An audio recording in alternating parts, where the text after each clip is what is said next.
স্বামী স্ত্রীতে যদি মহব্বত না থাকে বাড়ি জাহান্নাম হয়। কি হয় বোঝেন না? যেই বাড়িতে স্বামী স্ত্রীতে মহব্বত নাই, আপনার বাড়িতে আপনি 1000 কোটি টাকার মালিক হন, গুলশানে আর বনানীতে বাড়ি থাকুক 40টা, কিন্তু স্ত্রীর সাথে মহব্বত নাই, আপনার বাড়ি, আপনার জীবন জাহান্নামের জীবন। ওদের দেশে তাই, স্বামী তার স্ত্রীকে বিশ্বাস করে না, স্ত্রী তার স্বামীকে বিশ্বাস করে না। স্ত্রী তার স্বামীরে বলে যে আজকের রাতে আমার বয়ফ্রেন্ড আমার সাথে রাত কাটাবে, তুমি অন্য কোনো ফ্ল্যাটে অথবা রেস্টুরেন্টে গিয়ে থাকো। স্বামী বেচারা যদি অসন্তুষ্ট হয়ে পুলিশে খবর দেয়, যদি পুলিশকে, স্বামী যদি তার স্ত্রীকে এই কাজে বাধা দেয়, তাহলে স্ত্রী 999 ডায়াল করে, সাথে সাথে থানা থেকে পুলিশ আসে। স্ত্রী নালিশ করে, আমি আমার বয়ফ্রেন্ড নিয়ে ঘুরবো, মার্কেটিং করব, রাত কাটাবো, সে আমার মৌলিক অধিকারের উপরে হস্তক্ষেপ করেছে, সে আমাকে বাধা দেয়। পুলিশ বলবে, বেটা তোমার স্ত্রী একটা বয়ফ্রেন্ড কেন, 15টা বয়ফ্রেন্ড নিয়ে থাকবে, তাতে তোর কি, যা বড় বাইরে চলে যা। এই হলো সভ্যতা। প্রিয় ভাই, সব বানানো কথা বলার অভ্যাস আমার নাই। আমার চোখে দেখেছি মা নিজের বাচ্চাকে পুশ চেয়ারে করে রাস্তা দিয়ে ঠেলে নিয়ে যায়, আর কুত্তার বাচ্চা কোলে নিয়ে হাঁটে। এই সন্তান তার মাকে কেন শ্রদ্ধা করবে, কেন ভালোবাসবে? ওই স্বামী তার স্ত্রীর জন্য প্রাণ দিবে কেন? যে স্ত্রী তার স্বামীর সামনে ভিন্ন পুরুষের কণ্ঠলগ্ন হয়ে থাকে। এবং ওই স্ত্রীও বা স্বামীকে শ্রদ্ধা করবে কেন? যে স্বামী তার স্ত্রীর সামনে অন্য মেয়েদের বাহুলগ্ন হয়ে থাকে। ভালোবাসা নাই। সেই জন্য বৎসরের মধ্যে একদিন হলেও ভালোবাসার নামে ভনিতা করা লাগে বলে 14ই ফেব্রুয়ারি তারা বেছে নিছে। আমরা ওই জাতিকে বলি, আমি আজকে পরিষ্কার বলতে চাই, এটা বিশ্ব ভালোবাসা দিবস নয়, এটা বিশ্ব বেহায়া দিবস। আমার দরকার নাই তোমার ওই ভালোবাসা, কারণ আমার জন্মই হয়েছে ভালোবাসা দিয়া। আমার রসুল বলেছেন আদ-দীনু আন-নাসিহা, ইসলাম হলো ভালোবাসা। ইসলাম মানেই ভালোবাসা, ইসলাম মানেই ভালোবাসা। আজকাল তো আর দিবসের অভাব নাই। পিতৃ দিবস, মাতৃ দিবস, নারী দিবস, কন্যা দিবস, স্বাস্থ্য দিবস, কলেরা দিবস, বসন্ত দিবস। এখন আবার শুনতেছি নতুন ভাবে আর এক দেওয়াল লিখন হচ্ছে, বিশ্ব চিন্তা দিবস। আয়োজকদের জিজ্ঞেস করলাম, ভাই বিশ্ব চিন্তা দিবসের থিম কি, বিষয়টা কি? কয় যে আমরা অনেক ভেবেছি যে কি করা যায়, পরে আমরা চিন্তা করলাম বিশ্ব চিন্তা দিবসে আমরা পার্কে, রাস্তায়, আইল্যান্ডে, বিভিন্ন জায়গায় দলবদ্ধ হয়ে বসে চিন্তা করব যে আসলেই আমরা কোনো বিষয় চিন্তা করতেছি কিনা। এগুলো বিশ্ব চিন্তা দিবসের থিম। কপাল পড়েছে জাতির, আমাদের ভালোবাসা শেখায়। আমার ওইটার দরকার নাই। আমার বাংলাদেশের মতো, মুসলমানদের মতো যৌথ পরিবার পৃথিবীতে নাই। দাদা মিয়া, মা, দাদা, মা, নানি, নানা, ভাই, ভাতিজা, বাপ, মা একসাথে খাইয়া না খাইয়া এক বাড়িতে আমরা থাকি। আমাদের এই ঐক্যবদ্ধ ফ্যামিলি কেন? আমরা শান্তিতে আছি কেন? পূজা রোজা একসাথে হয় কেন? এই জ্বালা সহ্য হয় না। আমাদের মতো তোরা জ্বলিস না কেন? এই জন্য, সেই জন্য আজ আমাদের ওরা মারবে, কিন্তু আমরা কথা বলতে পারবো না। वो कत्ल भी करते चर्चा नहीं होता, हम आह भी करते बदनाम हो जाता। ও যদি হত্যাও করে তা নিয়ে কোনো সমালোচনা পর্যালোচনা নাই, কারণ সমস্ত মিডিয়া তাদের হাতের মধ্যে। আর আমাকে যখন কলিজা আঘাত করে, আমি বেদনার্ত হয়ে তীরের আঘাতে জর্জরিত হয়ে যদি আমি আহ বলি, সেটা আমার বদনাম হয়ে যায়। বেটা তুই মুসলমান না করলি কেন? আও করতে পারবি না। যদি বলবে কি করবো, কই কিও করতে পারবি না। প্রিয় ভাই সব, সুম্মা রাদাদনাহু আসফালা সাফিলিন। দিন আসতেছে, বাদাল উসরি ইউসরা। এই রাত 12 ঘন্টা বেশি থাকবে না। মেঘ আসলে সূর্য ঢেকে যায়, চিরকালের জন্য সূর্য ঢাকা থাকে না, চিরকালের জন্য রাত থাকে না। অমাবস্যার রাতের অন্ধকার কৃষ্ণ ঘন এই রাতের শেষে পূর্ব দিগন্ত আলোকিত হয়ে সূর্য উদ্ভাসিত হয়ে যায়। মেঘে ঢাকা আকাশ, মনে হয় কুয়াশায় আর সূর্য দেখা যাবে না। এরপরে আল্লাহ তাআলা কুয়াশার মেঘের মধ্য থেকে সূর্যের আলো দিয়ে পৃথিবীকে উদ্ভাসিত করে দেন। আর যে দুরবস্থা হয়েছে মুসলমানদের, এই দুরবস্থা থাকবে না, পরিবর্তন হবেই। ইসলামের সূর্য উদিত হবে হবে হবে, ইনশাআল্লাহ হবে।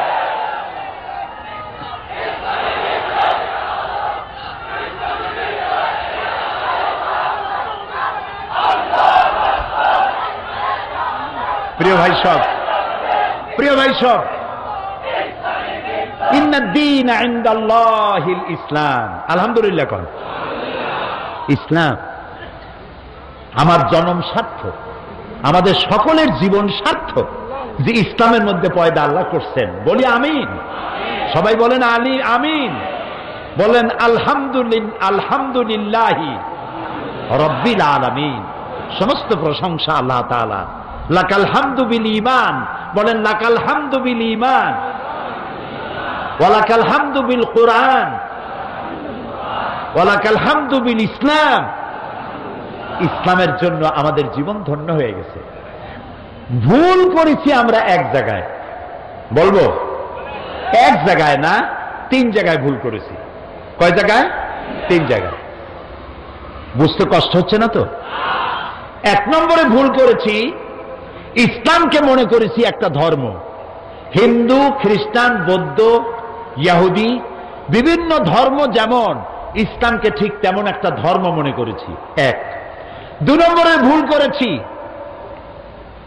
কোরআন শরীফকে বেদ, বাইবেল, গীতা, ত্রিপিটক, জিন্দাবিস্তা ইত্যাদি ধর্মগ্রন্থের মতো শুধুমাত্র একখানা ধর্মগ্রন্থ মনে করেছি। 3 নম্বরে ভুল করেছি, নবী করিম সাল্লাল্লাহু আলাইহি ওয়াসাল্লামকে শুধুমাত্র একজন ধর্মীয় নেতা মনে করেছি। এই 3টি গ্রেট মিস্টেক, 3টি শ্রেষ্ঠ ভুল, বড় ভুল, যে ভুলের খেসারত গোটা জাতিকে আরো কতকাল দিতে হবে আল্লাহ তাআলা ভালো জানেন। আল্লাহ আমাদের মাফ করুন, আমরা বলি আমিন। প্রিয় ভাই সব, 1 নম্বরে বলে নিতে চাই, ইসলাম হিন্দু, খ্রিস্টান, বৌদ্ধ অন্যান্য ধর্মের মতো শুধুমাত্র একটি ধর্ম নয়, এটি একটি পরিকল্পনা, এটি একটি স্কিম, এটি একটি জীবন বিধান। আর কোরআন,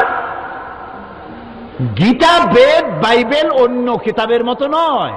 আমি গীতাকে সম্মান করি, আমি রামায়ণকে সম্মান করি, আমি বেদকে সম্মান করি, আমি ইনজিল, ফুরকান, তাওরাত, জাবুর আল্লাহ যা নাজিল করেছেন সেগুলিকেও সম্মান করি। আমরা সমস্ত নবীদেরকে সম্মান করি। লা নুফাররিকু বাইনা আহাদিম মির রুসুলি, কোন নবীর মধ্যে তারতম্য করি না। আমরা ঈসা আলাইহিস সালামকে সম্মান করি, সুবহানাল্লাহ। ঈসা আলাইহিস সালামের মাকে সম্মান করি। কিন্তু তোমরা সম্মান করতে জানলা না। নিজের সম্মান না থাকলে অন্যকে সম্মান করা যায় না। রাসূলুল্লাহর মাথায় বোমার মতো পাগড়ি পরাইয়া আর অর্ধনগ্ন নারী 2 পাশে বসাইয়া আমার নবীকে বেইজ্জত করতে পারো নাই, বিশ্বের 600 কোটি মানুষকে বেইজ্জত করেছ, পৃথিবীর সভ্যতাকে বেইজ্জত করেছ। আমার রসুলের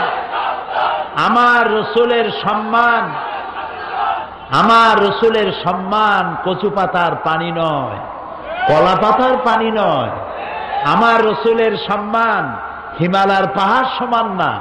আমার রসুলের মর্যাদা আকাশ সমান না। আমার রসুলের মর্যাদা আল্লাহর আরশের সমান। আল্লাহর আরশ পর্যন্ত, আল্লাহর আরশে এই পৃথিবীর কোন মানুষকে আল্লাহ তাআলা দাওয়াত দেন নাই, আমার রসুলকে দাওয়াত দিয়েছে। কাজেই তাকে অমর্যাদা তোমরা করতে পারবে না, নিজেদেরকে অমর্যাদা করেছ। এ বিষয়ে আমি পরে কথা বলবো ইনশাআল্লাহ।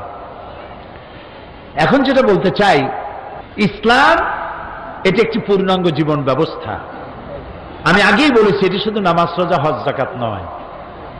এটি একটি জীবন ব্যবস্থা। দেখুন, নবী করিম সাল্লাল্লাহু আলাইহি ওয়াসাল্লাম যখন হেরা পাহাড় থেকে নামলেন, তিনি তখন একটা দাওয়াত দিয়েছিলেন, ইয়া আইয়ুহান নাস কুলু কি কন্ত লা ইলাহা ইল্লাল্লাহ তুফলিহু। কি মজার কালেমা, আলহামদুলিল্লাহ। মুক্তির জন্য তোমরা এটা ঘোষণা দাও। নবী করিম সাল্লাল্লাহু আলাইহি ওয়াসাল্লাম এই ঘোষণার পর শান্তিতে থাকতে পারেন নাই, সাহাবায়ে কেরাম অত্যাচারিত হয়েছে। বুখারী শরীফের হাদিস, ওয়ান খাব্বাব বিন আল-আরিত রাদিয়াল্লাহু তাআলা আনহু আন্নাহু قال شكونا إلى رسول الله صلى الله عليه وسلم وهو متوسد بردة له في ظل الكعبة। হযরত খাব্বাব বলেন, আমরা নবী করিম সাল্লাল্লাহু আলাইহি ওয়াসাল্লামের কাছে গেলাম, গিয়ে দেখি নবীজি কাবা শরীফের ছায়ায় চাদর মুড়ি দিয়ে আরাম ফরমাচ্ছেন। আমরা পাশে গিয়ে বললাম, আলা তাদউ লানা আলা তাস্তানসিরু লানা ইয়া রাসূলুল্লাহ, হে রাসূল, আপনি কি আমাদের জন্য দোয়া করবেন না? আপনি কি আল্লাহর সাহায্য আমাদের জন্য কামনা করবেন না? আমাদের বেলালকে ওরা মেরে শেষ করলো, খাব্বাবকে মারলো, খুবাইবকে মারলো, আম্মারকে মারলো, সুমাইয়াকে শহীদ করলো। আর তো নির্যাতন সহ্য করতে পারি না, আপনি কি আমাদের জন্য দোয়া করবেন না? নবীজি উঠে বসলেন, বললেন, ও খাব্বাব, তোমাদের আগে এই পৃথিবীতে যারাই দ্বীনের দাওয়াত দিয়েছেন, ইসলামের দাওয়াত যারাই দিয়েছেন। আচ্ছা ভাই, আর একটা কথা বলি, কোন কোন বইতে লেখা আছে ইসলামের প্রবর্তক মুহাম্মদ সাল্লাল্লাহু আলাইহি ওয়াসাল্লাম। এই কথাটা কিন্তু ঠিক না। ইসলামের প্রবর্তক আল্লাহ তাআলা। ইসলাম কার? কিছু লোক আছে বেয়াদব, এদেরকে বেয়াদব ছাড়া আমি আর কিছু বলতে পারি না।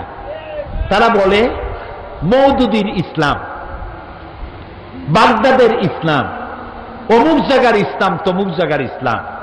এই জাতীয় কথা যারা বলে তারা বেয়াদব। ইসলাম তো মুহাম্মদ রাসূলুল্লাহ সাল্লাল্লাহু আলাইহি ওয়াসাল্লামেরও নয়। ইসলাম হচ্ছে কার? চিল্লায় বলেন। সুতরাং কোন মানুষের নামের সাথে ইসলাম বলা বেয়াদবি। ইসলাম আল্লাহ দিয়েছেন। নবী করিম সাল্লাল্লাহু আলাইহি ওয়াসাল্লাম বলেছেন, খাব্বাব, তোমাদের আগে এই ইসলামের দাওয়াত নিয়ে যারাই আসছেন, প্রত্যেক নবীর সাথে তার সাথীদের সাথে এই জাতীয় ব্যবহার হয়েছে। তোমরা জানো না, যারা এই দিনের দাওয়াত দিয়েছে তাদেরকে ধরা হতো, ফায়ুহফারু লাহু ফিল আরদ, তাদের জন্য জমিনে গর্ত খনন করা হতো, ফায়ুজআলু ফিহা, এরপরে সেই গর্তের মধ্যে তাকে কোমর পর্যন্ত দাবায় দেওয়া হতো, সুম্মা ইউতা বিল মানশার, এরপরে করাত আনা হতো, ফায়ুদাউ আলা রাসিহি, এরপরে সেই করাত তার মাথার উপরে রাখা হতো, ফায়ুজআলু নিসফাইন, এরপরে করাত দিয়া চিরে জীবিত মানুষটিকে দ্বিখণ্ডিত করে ফেলে দেওয়া হতো। মা ইয়াসুদ্দুহু যালিকা আন দীনে, এত কষ্ট দেওয়ার পরেও একজন মুসলমানকেও তারা দ্বীনের রাস্তা থেকে এক চুলও সরাইতে পারে না। আমরা পারবো এরকম? পারবো? কারা কারা পারবো? আলহামদুলিল্লাহ। হাত নামা, হাত নামা, হাত নামা। রাসূলুল্লাহ বলছেন, শোনেন শোনেন শোনেন, নবী করিম সাল্লাল্লাহু আলাইহি ওয়াসাল্লাম বলছেন, ওয়াল্লাহি ওয়াল্লাহি লা ইউতাম্মান্নাল্লাহু হাযাল আমরা হাত্তা ইয়াসিরু আর-রাকিবু মিন সানা ইলা হাদারামাউত। ও খাব্বাব, আমি আল্লাহর নামে কসম করি। কে কে কসম করছে? হুজুরে করিম সাল্লাল্লাহু আলাইহি ওয়াসাল্লাম আল্লাহর নামে শপথ করছি। সুবহানাল্লাহ। ও খাব্বাব, সেদিন বেশি দূরে নয়, যেদিন ইয়েমেনের রাজধানী সানা থেকে শুরু করে হাজার হাজার মাইল দূরে হাজারামত পর্যন্ত সুন্দরী যুবতী মেয়েরা রূপের পসরা নিয়ে, সদাগরেরা ব্যবসায়ের মাইল নিয়ে, উট আর ছাগল আর ভেড়া নিয়ে যাতায়াত করবে হাজার হাজার মাইল, লা ইয়াখাফু ইল্লাল্লাহ, আল্লাহ ছাড়া কোনো ভয় তাদের দিলে থাকবে না। চোরের ভয়, ডাকাতের ভয়, ধর্ষণের ভয় থাকবে না। কে বলছেন? কার নামে কসম করে? আল্লাহর নামে কসম করে বলছেন। তারপরে রাসূলুল্লাহ বলছেন আবিল যিবু আলা গানামি, তবে হ্যাঁ এই ভয় থাকতে পারে, সাথে যদি উট ছাগল ভেড়া থাকে তো বাঘের ভয় তো থাকতেই পারে। আল্লাহর কথায়, রসুলের কথায় কোনো ফাঁক থাকে না। কথা কি বোঝেন? একজন এক এলাকার এক বক্তা ছিল, ইলেম কালাম কম। উনি মাহফিলে গিয়ে দেখতেন যে আলেম আছে কিনা, তাহলে ওয়াজ শর্ট করতেন। কারণ আলেম আছে কিনা তা বুঝবে কি করে? সেই জন্য তিনি বলতেছেন যে ভাই, আজকে আমি একটা পাতার ওয়াজ করব। সেই পাতাটার ফজিলত সাংঘাতিক। পানিতে পড়লে একরকম, ডান্ডায় পড়ে একরকম, এরকম একটি পাতার ওয়াজ করতে চাই। জনগণ বলল আমরা এরকম ওয়াজ শুনতেই চাই। তিনি বললেন দেখেন, ওই পাতাটা যদি নদীর মধ্যে পড়ে কুমির হয়ে যায়, আর পাতাটা যদি ডাঙ্গায় পড়ে বাঘ হয়ে যায়। মাঝখান থেকে একটা লোক দাঁড়ায় বলছেন, আচ্ছা হুজুর, এই পাতার ফজিলত যখন এরকম, তাহলে যদি এই পাতাটা অর্ধেকটা পড়ে নদীতে, অর্ধেকটা পড়ে ডাঙ্গায়, তখন কি হবে? মৌলভী সাহেব মনে করলেন আলেম তো আছে। ওয়াখির দাওয়ানা আলহামদুলিল্লাহি রাব্বিল আলামিন, আসসালামু আলাইকুম ওয়া রাহমাতুল্লাহ।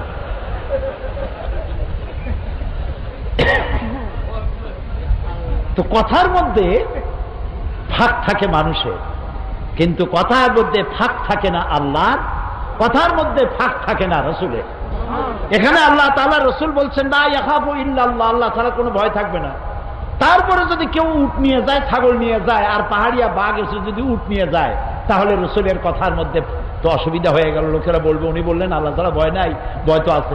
সেই জন্য রাসূলুল্লাহ বললেন আবিল যিবু আলা গানামি, এটা হতে পারে যে বাঘে তোমার উট ছাগল ভেড়া নিয়ে যাইতে পারে, কিন্তু সুন্দরীরা ধর্ষিতা হবে না, সদাগরের মাল চুরি হবে না, মানুষের জীবন নষ্ট হবে না, এরকম সমাজ আসবে।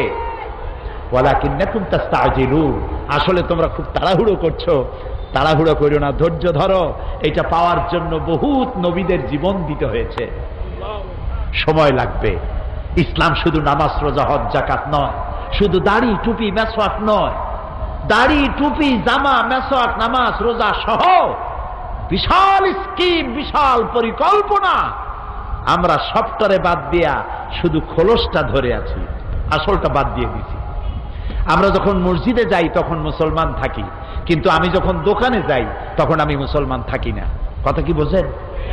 কথা কি বোঝেন? হায় রে মুসলমান, বলতেও লজ্জা করে। এই যে ভেজাল ধরা আবিষ্কার, যখন ভেজাল ধরার জন্য ঢাকায় যখন অভিযান চললো, হায় হায় রে, কি দেখলাম! কি সব নাম করা হোটেলে কি খাওয়ায়! গরিবে খাইলে কয় যে ফ্যান খায়। এই যে চাও ভাতের যে মাড়, ওইটার কি বলে এখানে? হ্যাঁ, মাড় বলে, মাড়। আমাদের পিরোজপুর বরিশালে কয় ফ্যান। গরিবে যদি খায় ফ্যান, ওই ফ্যানটাকে বড় বড় হোটেলে এইরকম সুন্দর কাপের মধ্যে দিয়ে একটু মশলা ছিটাইয়া, এইটার দাম 150 টাকা। এটা হলো রাইস স্যুপ। গরিবে খাইলে মার খাইছে, ভ্যান খাইছে। রসগোল্লা, বিরাট বিরাট নাম করা মিষ্টির দোকান, নাম বলবো না, রসগোল্লা বানায়। রসগোল্লা বানাতে গেলে ছানা লাগবে, যত ছানা লাগবে তত দুধ লাগবে। এখন এত দুধ পয়সা খরচ হয় বেশি, আমার লাভ করা লাগবে বেশি। সেই জন্য দুধের ভিতরে টয়লেট পেপার ছেড়ে দিয়া, জাল দিয়া তাড়াতাড়ি ছানা বানায় ফেলায়। ইন্না লিল্লাহি ওয়া ইন্না ইলাইহি রাজিউন। সানাসার গুলা, পচা বিস্কিট, পচা ময়দা, নুডলস, সব পচা ময়দা, এগুলির মধ্যে ট্রেনের পোড়া মোবিল দিয়া ভাজি করে সুন্দর করে মুখে মজা লাগাইয়া খাওয়াই দিল। বিজ্ঞানীরা, বাংলাদেশের বিজ্ঞানীরা বলেছেন এই সব খাদ্য গর্ভবতী নারীরা যদি খায়, বাংলাদেশ মেধাশূন্য হয়ে যাবে। চিন্তাশীল, মেধাশক্তি সম্পন্ন, ব্রেন শক্তি সম্পন্ন, দেশ চালাবার যোগ্যতা সম্পন্ন আলেম, রাজনীতিবিদ, অর্থনীতিবিদ পয়দা হবে না, দেশ শেষ হয়ে যাবে। অথচ রাসূলুল্লাহ বলেছেন যে ব্যক্তি খাদ্যদ্রব্যে ভেজাল দেয় সে আমার উম্মত নয়। সে আমার দলভুক্ত নয়। তা আমি নামাজ পড়ার সময় মুসলমান, দাড়ি রাখার সময় মুসলমান, টুপি মাথায় দেওয়ার সময় মুসলমান, কিন্তু আমি যখন জমিন চাষ করি তখন লাঙ্গলের মাথা খারাপ হয় না গরুর মাথা খারাপ হয় আল্লাহই জানে, জমিনের আইল ঠেলিয়া একেবারে পুলসিরাত বানায় দেয়। অবশ্য চিটাগং এইরকম কাম করে না। গরুর গোস্তের নাম করিয়া মহিষের গোস্ত খাওয়ায়, খাসির গোস্তের নাম করিয়া পাতি শ্রীগলের গোস্ত খাওয়ায়। নাউজুবিল্লাহ। প্রিয় ভাই সব, এটার নাম ইসলাম না। ইসলাম কি সেটাই বলতে চাই। ইসলাম এমন এক জীবন ব্যবস্থা দিয়েছিল, নবী করিম সাল্লাল্লাহু আলাইহি ওয়াসাল্লামের ইন্তেকালের পর ঐতিহাসিকরা লিখছেন, এক যুবতী সুন্দরী নারী মদিনা থেকে রওনা করেছে, কোথাও যাবেন। মুসলমান কারে কয় দেখেন, কোথাও যাবেন। সন্ধ্যা হয়ে গেছে। মেয়ে লোকটি ভাবলো, এখন যদি আমার আত্মীয় বাড়ি যেতে তো এখন অনেক দেরি, আমি একা একা কেন বেরোলাম? দুঃখে ক্ষোভে নিজের মাথার চুল নিজের ছিঁড়তে ইচ্ছে করছে তার। আহারে, এখন যদি আমি কোনো পরপুরুষের সামনে পড়ি তাহলে তো আমার সারা জীবনের লালিত সতীত্ব ধ্বংস হবে, আমার অলংকার আদি চুরি হবে। ভয়তে চোখ দিয়ে পানি পড়তেছে। আস্তে আস্তে করে গন্তব্যের দিকে আগাচ্ছে। হঠাৎ দেখতে পেল দূরের থেকে একটা যুবক পুরুষ তার দিকেই আসতেছে। মেয়ে লোকটি ভয়তে বসে পড়েছে। সুন্দরী যুবতী নারী বসে বসে ভয়ের চোটে, এখনই আমার সব শেষ। যুবকটি আস্তে আস্তে করে হেঁটে মহিলাটির সামনে এসে দাঁড়ায়ছে। মহিলা ভয়তে চোখ থেকে দর দর করে পানি পড়ছে। যুবক বলছে কি জানেন? যুবকটি মেয়ে লোকের চোখের উপরে চোখ রেখে বলছে, মা, আমাকে দিয়ে তোমার কোনো ক্ষতি হবে না। মা, তুমি কোথায় যেতে চাও আমাকে বলো, আমি তোমাকে নিরাপদে পাহারা দিয়ে তোমার গন্তব্যে পৌঁছে দেব। আমার পরিচয় শোনো, আমি মুসলমান। নবী করিম সাল্লাল্লাহু আলাইহি ওয়াসাল্লাম এই মুসলমান বানাইছিলেন। এই ছিল তার ইসলাম। অমুসলিমরা মনে করেছিল মুহাম্মদ সাল্লাল্লাহু আলাইহি ওয়াসাল্লাম আমাদের মূর্তি ভাঙতে আসছে। রাসূলুল্লাহ তো মূর্তি ভাঙছেন, কাবা শরীফের মধ্যে অবৈধভাবে মূর্তি উঠাইছিল, সেই জন্য সেগুলো ভাঙছেন। কারো বাড়ি গিয়ে কারো মূর্তি তো ভাঙেন নাই। আছে কোনো হাদিস, কোনো দলিল আছে যে কারো বাড়ি গিয়ে মূর্তিগুলো ভালাই দিয়েছে তাদের মূর্তি? যেহেতু আল্লাহর ঘর, এর ভিতরে মূর্তি থাকতে পারবে না, তিনি বের করে ফেলেছেন। আল্লাহ তো কোরআন শরীফে বলেছেন, কারো দেবতাকে গালি দিও না। কারো দেবতাকে গালি দিলে ওরা তোমার আল্লাহরে গালি দিবে। কারো মন্দির ভেঙো না, প্যাগোডা ভেঙো না, গির্জা ভেঙো না, কারো উপাসনালয় ভেঙো না। সুবহানাল্লাহ বলবেন না?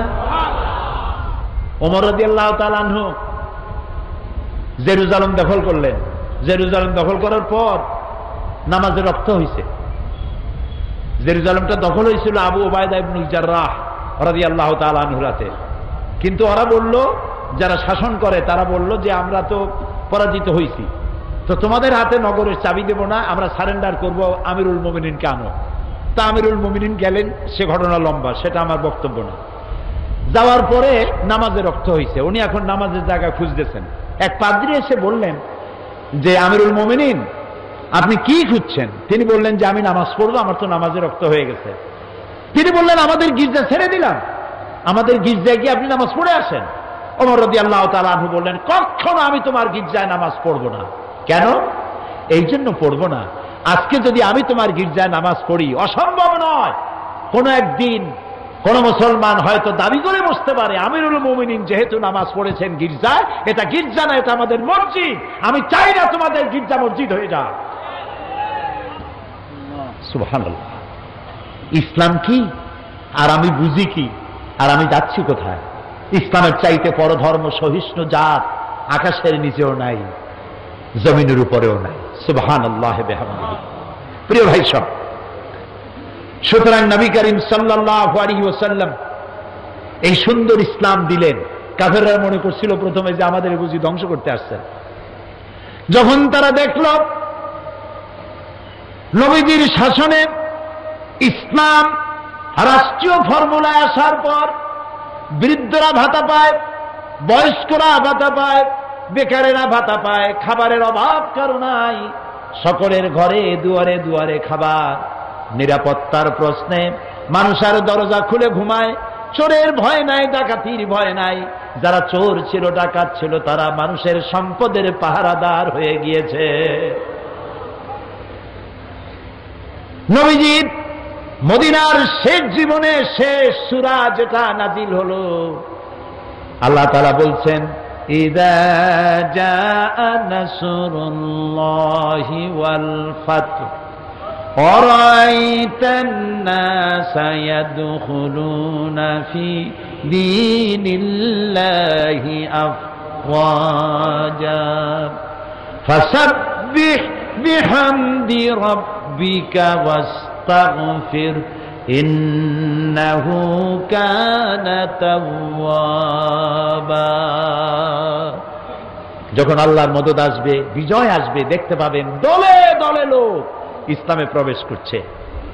নবী করিম সাল্লাল্লাহু আলাইহি সাল্লামের ইন্তেকালের আগে দেখা গেল আশেপাশে আর কাফের নাই, সব ইসলামের ছায়াতলে চলে এসেছে, ঘোষণা করেছে লা ইলাহা ইল্লাল্লাহু মুহাম্মাদুর রাসূলুল্লাহ। সুবহানাল্লাহ, সুবহানাল্লাহ।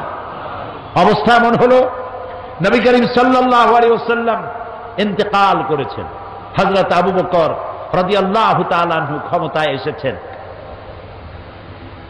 চিফ জাস্টিস বানাইছেন ওমর রাদিয়াল্লাহু তাআলা আনহুকে বিচারপতি।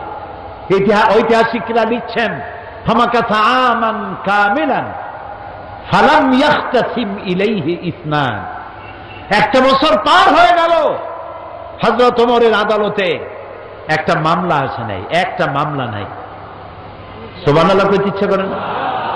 যাই দেখুন তো চট্টগ্রাম আদালতে কত হাজার মামলা পড়ে আছে, সারা বছরে একটা মামলা নাই। হযরত ওমর গিয়া বললেন, মা হাজাতা বি ইনদা কওমে মুমিনিনা ইয়া খলিফাতা রাসূলিল্লাহি সাল্লাল্লাহু আলাইহি ওয়াসাল্লাম। হে আল্লাহ রাসূলের খলিফা, এই জাতির জন্য বিচারপতির দরকার কি? আমি এই চাকরিতে আর থাকতে চাই না। তিনি প্রশ্ন করলেন, কেন কেন তুমি বলছো? তিনি বললেন, একটা বছর বসে থাকলাম, একটা মামলা নাই, তা আমি ওখানে বসে থাকবো কেন? সিদ্দিক আকবর রাদিয়াল্লাহু তাআলা আনহু প্রশ্ন করলেন, ওমর, এই যে মামলা হইল না, এর কারণটা কি? তুমি কোনো চিন্তা করছো? বলেন, হ্যাঁ চিন্তা করেছি। আমি চিন্তা করে দেখলাম, হে খলিফা, আপনি আমাকে এমন একটা জাতির জন্য আমাকে বিচারপতি বানিয়েছেন যে জাতির দিন হচ্ছে দিন হুমুন নাসিহা। এ জাতির দিন হচ্ছে ভালোবাসা আর ভালোবাসা। সুবহানাল্লাহ বলবেন না? সবাই সবাইকে ভালোবাসে, কারো সাথে কারো ঝগড়া নাই, বিবাদ নাই। সুবহানাল্লাহ। ওয়া মানহাজুহুমুল কোরআন, আর তাদের মানহাজ, তাদের দস্তুর, তাদের কনস্টিটিউশন হচ্ছে আল্লাহর কালাম। সুবহানাল্লাহ। ওয়া আমালুহুম আল আমরু বিল মারুফ ওয়ান নাহি আনিল মুনকার, আর তাদের আমলটাই হচ্ছে মানুষকে ভালো কাজের আদেশ দেওয়া আর অন্যায় কাজ থেকে মানুষকে ফিরিয়ে রাখা। কুল্লু ওয়াহিদিন মিনহুম ইয়ারিফু হাদ্দাহু ফায়াকিফু ইনদাহু, এর প্রত্যেকটি ফার্দ, প্রত্যেকটি জনগণ জানে যে আল্লাহর আদেশ নিষেধ কোথায়। প্রত্যেকেই তার বর্ডারে এসে থেমে যায়, বর্ডার ক্রস করে না। ওজনে কম দিও না, খাদ্যে ভেজাল দিও না, মিথ্যা কথা কইও না, নারী ধর্ষণ করো না, জেনা ব্যভিচার করো না, হত্যা করো না, গীবত গাইও না, জমিনের আইল ঠেলো না, মদ খাইও না, জুয়া খেলো না। যা যা এগুলি বর্ডার, তিলকা হুদুদুল্লাহ, এগুলি কি বলুন তো? আল্লাহর বর্ডার। বলেন না এগুলি কি? আল্লাহ তাআলা বলছেন, ফালা তাকরাবুহা, এটাকে ক্রস করা তো দূরের কথা, এটার কাছেও যেও না। সুবহানাল্লাহ। কুল্লু ওয়াহিদুম মিনহুম ইয়ারিফু হাদ্দাহু ফায়াকিফু ইনদাহু, বর্ডারে দাঁড়ায় যায়, বর্ডার ক্রস করে না। এবং ওয়াইদা মারিদা আহাদুহুম আদুহু, তাদের মধ্যে যদি কেউ অসুস্থ হয় তাহলে তাকে তারা দেখতে যায়। আজকে আমরা এই আমল হারাই ফেলাইছি। দোতলায় মানুষ মরে, তিনতলায় বিবাহ হয়, খোঁজও জানে না, জিজ্ঞাসাও করে না। এই অবস্থা হয়ে গেছে না? প্রিয় ভাই সব, ইসলামী আদতগুলি আমাদের মধ্যে আসা দরকার, আমাদের মধ্যে ইসলামী আমলগুলি হওয়া দরকার। রাসূলুল্লাহ কারো অসুখ হইলে দেখতে যাইতেন, কিছু নিয়ে যাইতেন, মাথায় হাত বুলাইতেন, ফু দিতেন, দোয়া করতেন। সুবহানাল্লাহ। আপনার শত্রু যদি হয়, অসুস্থ হয়েছে, আপনি যদি তাকে দেখতে যান, একটু কমলা নিয়ে যান, একটু বেদানা নিয়ে যান, একটু আঙ্গুর নিয়ে যান, আপনার সাথে শত্রুতা থাকবে, চক্ষু লজ্জার সৃষ্টি হবে। তাহাদ্দু তাহাব্বু, হাদিয়া দাও, মোহব্বত বাড়বে। আর সালাম দাও, গণ গণ সালাম দাও, সুবহানাল্লাহ গণ, আফসুস সালাম। রাসূলুল্লাহ বলেছেন সালাম দাও, বেশি করে সালাম দাও। সুতরাং নবী করিম সাল্লাল্লাহু আলাইহি ওয়াসাল্লাম যে জীবন ব্যবস্থা এনেছিলেন, সেই ব্যবস্থা ছিল এরকম, যেখানে ঝগড়াঝাটি ছিল না, মারামারি ছিল না। এই হলো ইসলাম। সেই ইসলাম এই পৃথিবীতে যাতে আর উঁচু না হতে পারে, এই পৃথিবীটাকে ধ্বংস করার জন্য যত মতবাদ তৈরি হয়েছিল সব শেষ, পুঁজিবাদ শেষ, কমিউনিজম শেষ। মানুষের গন্তব্য ছিল ইসলামের দিকে। কোন দিকে গন্তব্য? ইসলামের দিকে। সেই ইসলাম যেন আগাতে না পারে, সেই জন্য মুসলমানদের নাম দিতে হবে সন্ত্রাসী। কি নাম দিতে হবে? সন্ত্রাসী। শুরু হয়ে গেল সন্ত্রাস, পৃথিবী জুড়ে সন্ত্রাস শুরু হয়ে গেল।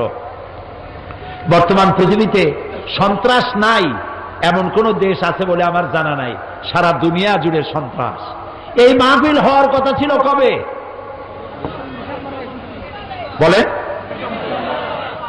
ডিসেম্বর মাসে বোমা খইয়ের মতো ফুটতে লাগলো চতুর্দিকে। কেন ফুটাইল? তারা বলতে চায় তারা আল্লাহর আইন প্রতিষ্ঠা করবে। কার আইন? আল্লাহর আইন প্রতিষ্ঠা করবে। এখন আল্লাহর আইন প্রতিষ্ঠার জন্য বোমা মারবে। শুরু হয়ে গেল বোমা। একসাথে বাংলাদেশের কতগুলি 63টা জেলায় বোমা শুরু হলো। আমরা এগুলার নামও শুনি নাই জীবনে। নাম হলো জামাতুল মুজাহিদিন, হরকতুল জেহাদ, তারপরে আর একটা কি, না না না, জেএমবি, হরকতুল জেহাদ, হিজবুত তাহরীর। তারপরে আবার নাম হলো, এটা আবার নতুন নাম, জানি না এটা আবার কোথার থেকে আবিষ্কার হইল আল্লাহই জানে। সে নতুন নাম আর একটা হয়েছে, সেটা হলো আল জঙ্গিতুল জংলা। একটা আল শব্দ বসায় দিলেই মনে হবে যেন ওটা ইসলাম। এখন তারা ইসলাম প্রতিষ্ঠা করবে বোমা মারিয়া। এটা কি জন্যে? আল্লাহর আইন। আমাদের স্লোগান ছিল আল্লাহর আইন চাই, আর কি চাই বলেন না সবাই? আল্লাহর আইন চাই। আর আল্লাহর আইনকে বদনাম করার জন্য শোনেন, মাথা কাটায় শোনেন কথা, আল্লাহর আইনের কথা যাতে আর পৃথিবীতে উচ্চারিত হতে না পারে, জিহাদের নাম যাতে মুসলমানেরা না নিতে পারে, সেই জন্য শুরু হলো ষড়যন্ত্র। পৃথিবীর মুসলমানেরা জিহাদের নাম মোছা যাবে না, জিহাদ চলবে কিয়ামত পর্যন্ত। তবে জিহাদটা কি, জিহাদটা কি সেটা বুঝতে হবে। জিহাদ আর কিতাল এক জিনিস নয়, জিহাদ আর যুদ্ধ এক জিনিস নয়, হলি ওয়ার এবং যুদ্ধ এক জিনিস নয়। জিহাদ এক পবিত্র জিনিস। সেটি কি? সেটি হচ্ছে জিহাদের আবিধানিক এবং পারিভাষিক অর্থ হচ্ছে যে কোনো উদ্দেশ্যকে সফলতার শীর্ষে পৌঁছে দেওয়ার জন্য যে প্রাণান্তকার প্রচেষ্টা করা হয়, ওই প্রচেষ্টার আরবি নাম হলো জিহাদ। এটা যুদ্ধ নয়। এখন আমার মূল লক্ষ্য ইসলাম প্রতিষ্ঠা। আমার মূল লক্ষ্য কি? এই ইসলাম প্রতিষ্ঠার জন্য আমি যদি বই লিখি, তাহলে এটা আমার লেখার জিহাদ। আমি এটা প্রতিষ্ঠার জন্য যদি আমি বক্তৃতা করি, এটা আমার বক্তৃতার জিহাদ। এটা প্রতিষ্ঠার জন্য যদি আমি মাল খরচ করি, তাও এটা আমার মালি জিহাদ। আর যদি এই আন্দোলনকে ব্যাহত করার জন্য অন্য কোন রাষ্ট্র যদি ঝাঁপাইয়া পড়ে, তাহলে কেবলমাত্র রাষ্ট্রের পক্ষ থেকেই সেইটার মোকাবেলা করার জন্য সশস্ত্র জিহাদের হুকুম আসতে পারে। কোন রাজনৈতিক দল, কোন ব্যক্তি জিহাদের অর্ডার দেওয়ার কোন ক্ষমতা নাই, এখতিয়ার নাই। এই অনুমতি ইসলাম দেয় না। কারো বাবার হিম্মত নাই অন্ধকারের ভিতরে দল বানাইয়া বোমা মেরে ইসলাম কায়েম করবে, এটা ইসলাম নয়, এটা শয়তানি। ইসলামকে বদনাম করার জন্য তারা এই পন্থা অবলম্বন করেছে। প্রিয় ভাই, সব কথাগুলি আপনাদেরকে শুনতে হবে। মানব সমাজে নবীদের দাওয়াত কবুল করেছেন, তাদেরকে একেবারেই আইনগুলি একসাথে আল্লাহ দেন নাই। আল্লাহর কায়দাটা দেখেন। আল্লাহ তো ইচ্ছা, সবচাইতে ক্ষমতা কার বেশি? যারা জবাব দেন নাই তারা কিন্তু বিপদে আছেন। কারণ হলো কোনো কোনো প্রশ্ন আছে জবাব দিতে হয় পুরুষের মতো ঠাস ঠাস করে জবাব দিতে হয়। ইমানের প্রশ্ন সব থেকে বেশি ক্ষমতা কার? ইনফিনিট পাওয়ার, সীমাহীন শক্তির মালিক কে? কারো মোহতাজ তিনি নন, কাউকে পরোয়া করেন না, কারো কাছে কৈফিয়ত দেন না, সকলকে কৈফিয়ত দিতে হবে তার কাছে। সেই আল্লাহ তাআলা যদি ইচ্ছে করতেন, আল্লাহ বলছেন ওয়ালাউ শাআ লাহাদাকুম আজমাইন, সূরা আন-নাহল। আল্লাহ তাআলা বলছেন আমি ইচ্ছে করলে সবাইকে হেদায়েত করে দিতে পারতাম। তা আল্লাহ তো আগেই বলেছেন আমি এটা করব না, যেহেতু আমি তোমার জ্ঞান দিচ্ছি, এটা আমি করব না। আইন আস্তে আস্তে দেব। নবী করিম সাল্লাল্লাহু আলাইহি ওয়াসাল্লাম নবুয়ত পেলেন, নামাজ কি ওই সাথে হয়েছে? ওই সাথে হয়েছে। অনেক বছর পর নামাজ আসছে, তার অনেক বছর পর রোজা, তার অনেক বছর পর হজ, তার অনেক পরে যাকাত। ইমপ্লিমেন্টেশন, ইসলামের আইনের প্রয়োগ ধীরে ধীরে গ্রাজুয়ালি, একসাথে নয়। আল্লাহ প্রথমে মানুষের জেহেন, মেন্টালিটি তৈরি করেছেন, মোটিভেটেড করেছেন, মোটিভেশন করেছেন, তারপরে আইন দিয়েছেন একটু একটু করে। একটা দৃষ্টান্ত দেই, দেব একটা দৃষ্টান্ত দেই।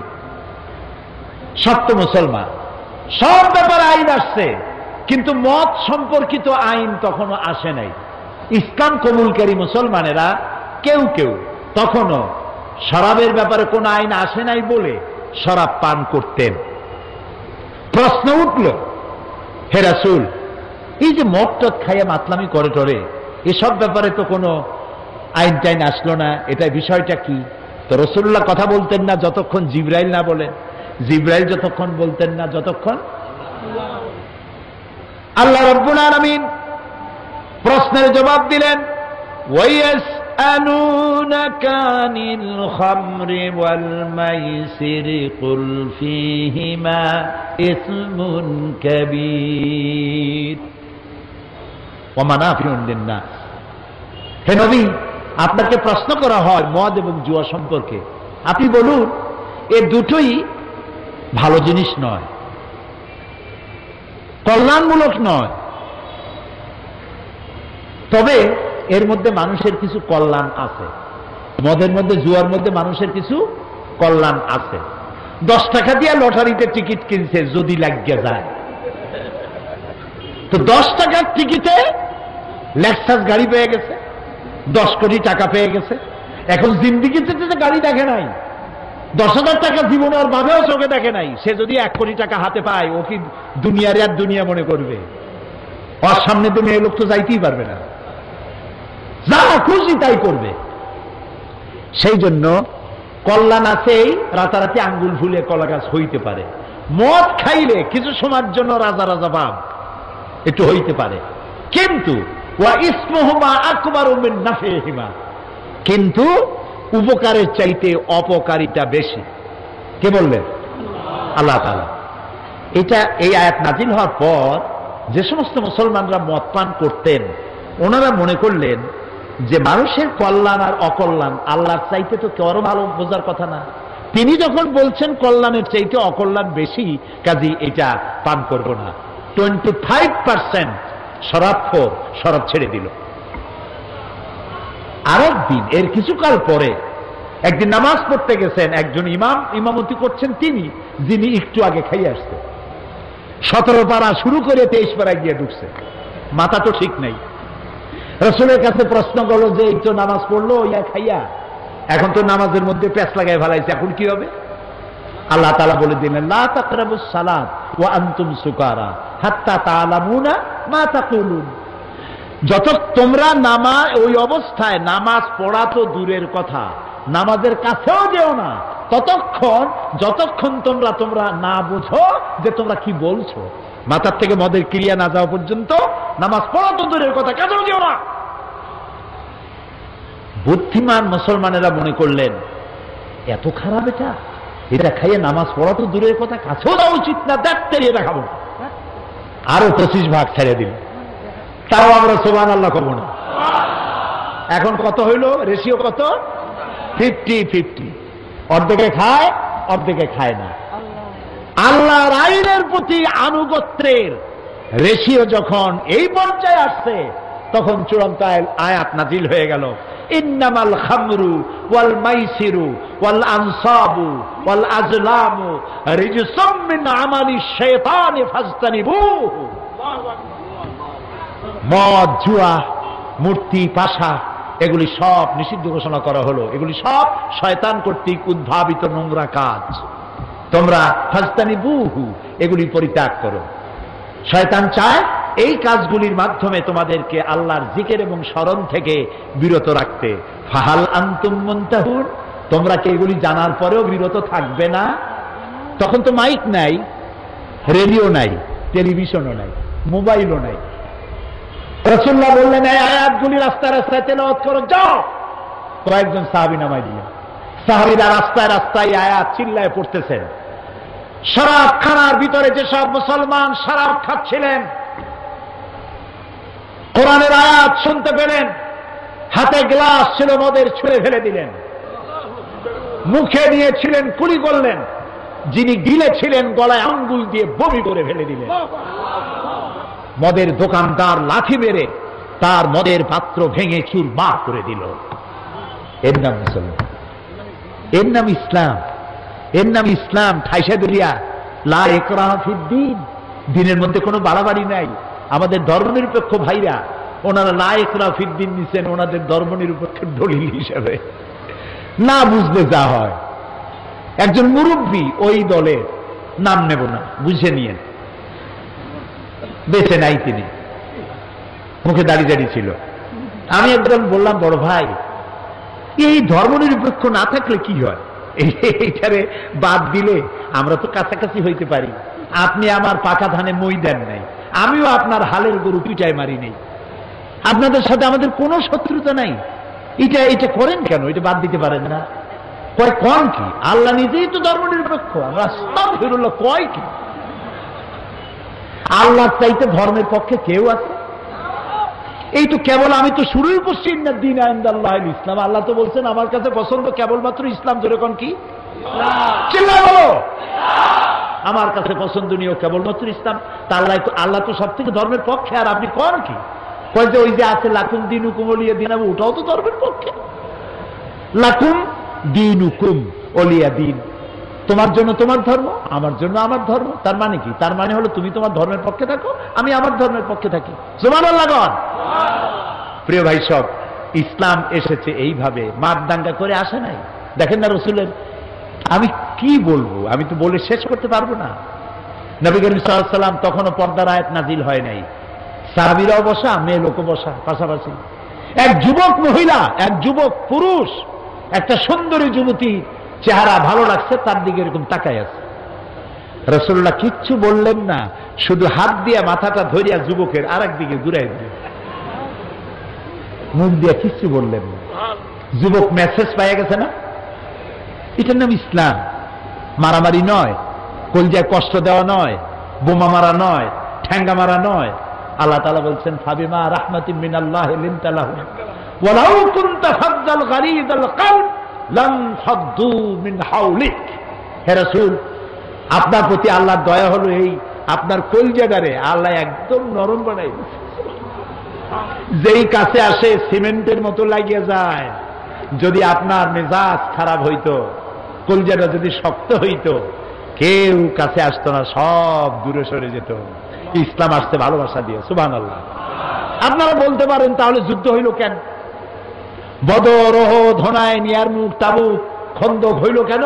প্রত্যেকটি যুদ্ধ ছিল ডিফেন্সিভ, আত্মরক্ষামূলক।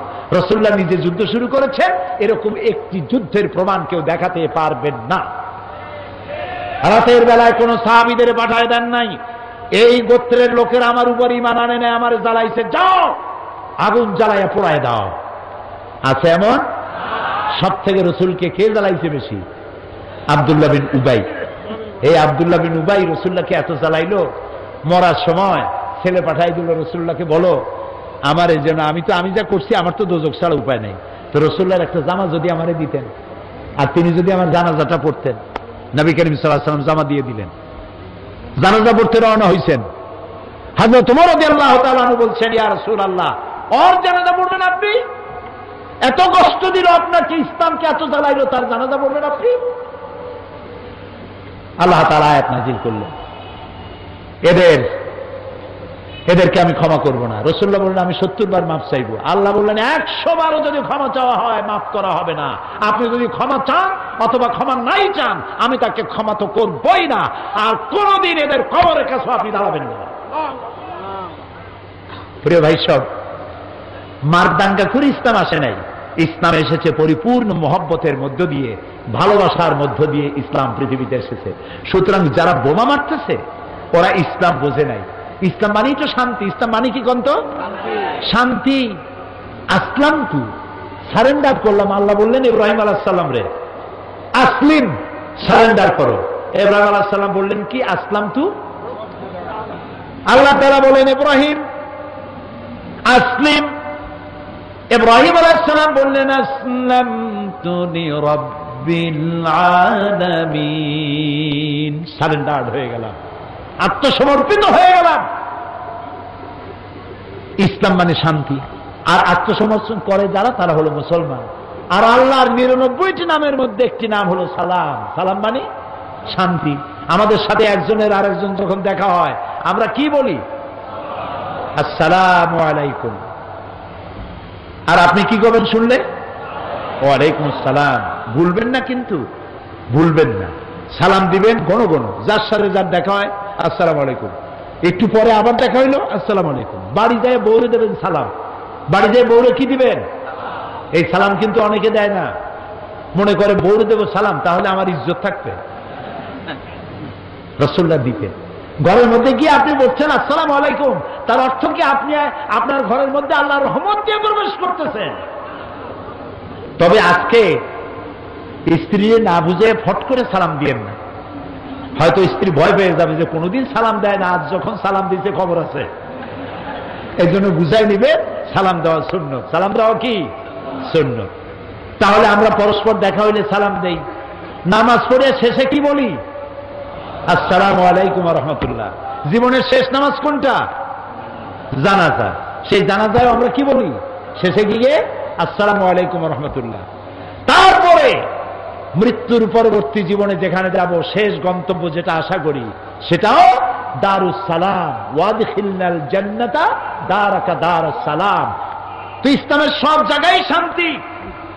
এই শান্তিপূর্ণ ইসলামে যারা বোমা মারে তারা ইসলামের শক্তি নয়, তারা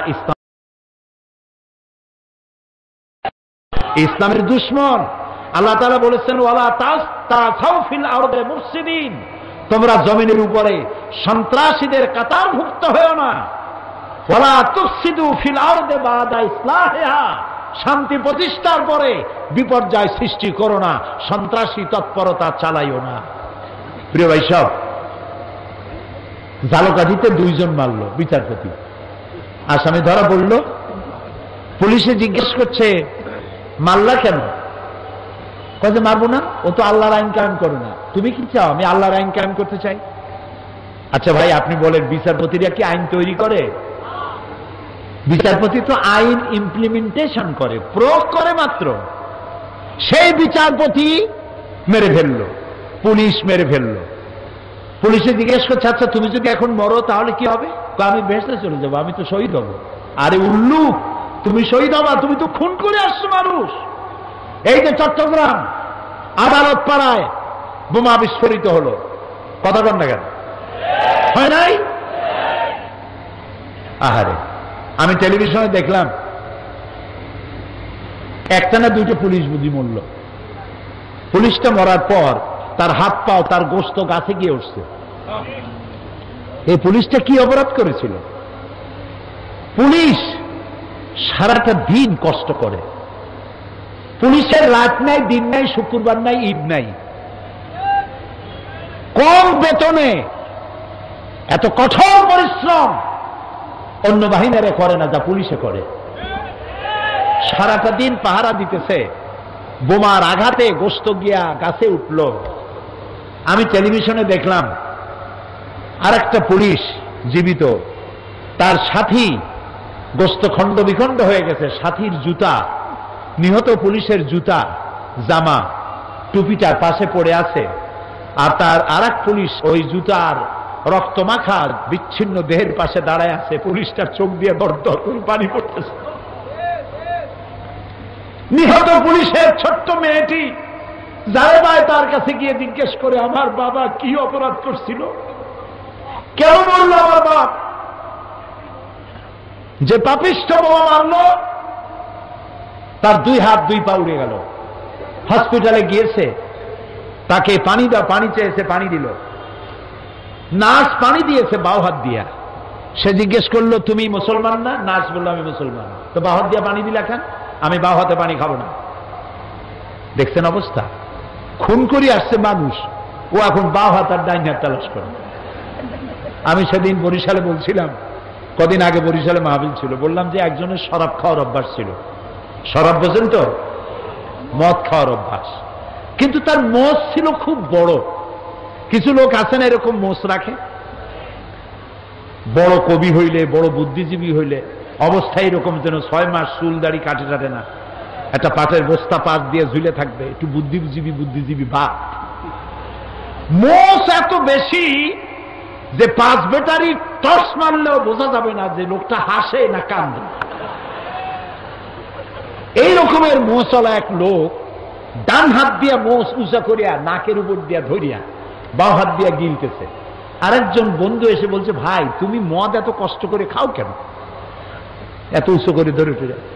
কয় যে ভাই, ওলামায়ে হাজারাত, তাদের কাছে শুনেছি এই পানি টানি জাতীয় কোনো জিনিস খাইতে গেলে যদি মোষ ভেজে তাহলে নাকি মাকরু হয়। খাইতেছে মদ, তালাশ করতেছে মাকরু। আরে বেটা, তুই মানুষ খুন করে আসিস, বেহেশত তো ভালো, তোর জায়গা হবে তো জাহান্নামে, তোর তো জানাজাও হবে না, কোন আলেম তোর জানাজা দিবে না, তুই জাহান্নামে যাবি, কোন সন্দেহ নাই, জাহান্নাম। মান কাতালা মুমিনান মুতাআম্মিদান ফাজাযাউহু জাহান্নাম। আমার আল্লাহ তাআলা বলেছেন, জেনে শুনে কোন মানুষকে, মুমিনকে হত্যা করলে যাবি জাহান্নামে, কিয়ামত পর্যন্ত আল্লাহর লানত হবে, আর চিরকাল জাহান্নামে যাবি, কোনদিন আল্লাহর জান্নাতে যাইতে পারবি না। তবে কাফন আর গোসল করতে হবে, দিতে হবে। জানাজা পড়বে সলিমুদ্দি কসিমুদ্দিরা, কোন আলেম জানাজা পড়াবে না, কোন জামাত হবে না। 3-4 জন মানুষে কোন রকম জানাজা পড়ে মাটির মধ্যে ধুয়ে আসবে, শয়তান। লা তাকতুলু আনফুসাকুম, আল্লাহ তাআলা বলেছেন আত্মহত্যা করো না, আত্মহত্যা করা হারাম। কে বলেছে তোমাকে সুইসাইড করতে? আল্লাহর আইন প্রতিষ্ঠা করার জন্য। নাউযুবিল্লাহি মিন যালিক, আমরা বলি নাউযুবিল্লাহি মিন যালিক, আল্লাহ নিষেধ করেছেন। সুতরাং এইভাবে যারা আজকে, আমাদের দেশে তো ব্রিটিশ আমলেও ইসলাম ছিল না, তাই না হুজুর? ব্রিটিশ আমলে দেশে আল্লাহর আইন ছিল? কথা কন না কেন? আচ্ছা, পাকিস্তান আমলে তখনও কি ইসলাম ছিল? ওরা তো বলছিল ইসলামের আইন কানুন পাশ করবো, সেই জন্য পাকিস্তান বানাইলাম। ওরা কি ইসলামী আইন দিছিল? পাকিস্তান চলে গেল, তারপরেও কি ইসলামী আইন আমাদের দেশে আছে? নাই। তো ব্রিটিশ আমলে ছিল না, পাকিস্তান আমলে ছিল না, এখনো নাই। এই সরকারের 4 বছর যাইতে না যাইতে আল্লাহর আইন প্রতিষ্ঠার এই জজবা উঠলো কেন? তোমরা কারা? তোমাদের তো আমরা চিনি না। এই যে জেএমবি, মূল 2 শয়তান এখনো ধরা পড়ে নাই। আল্লাহর কাছে কোরআন সামনে রেখে দোয়া করি, আল্লাহ এই মূল 2 শয়তান এবং এদেরকে যারা বুদ্ধি দিয়েছে, এদেরকে যারা টাকা দিয়েছে, এদেরকে যারা পরামর্শ দিয়েছে, গোটা জাতির সামনে এদেরকে উলঙ্গ করে দাও।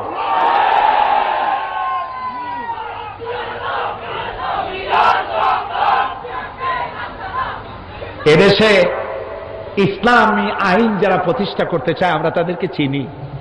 তোমাদের অফিস কই? তোমাদের নেতাকে তুলারাশির লোক দিয়ে বাটি চালান দিয়ে তো পাওয়া যাবে না, অফিস কোথায়?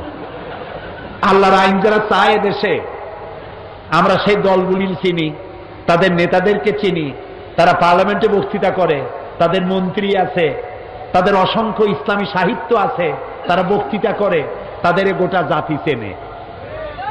আমাকে বলতে হবে পরিচিত এদেশের ইসলামী শ্রেষ্ঠ আন্দোলন যারা করেন তাদের একটা বই, হাজারো বইয়ের মধ্যে একটা বই দেখতে চাই যেই বইয়ের একটা লাইনও সন্ত্রাসকে উস্কে দেয় এমন একটা বই দেখতে চাই।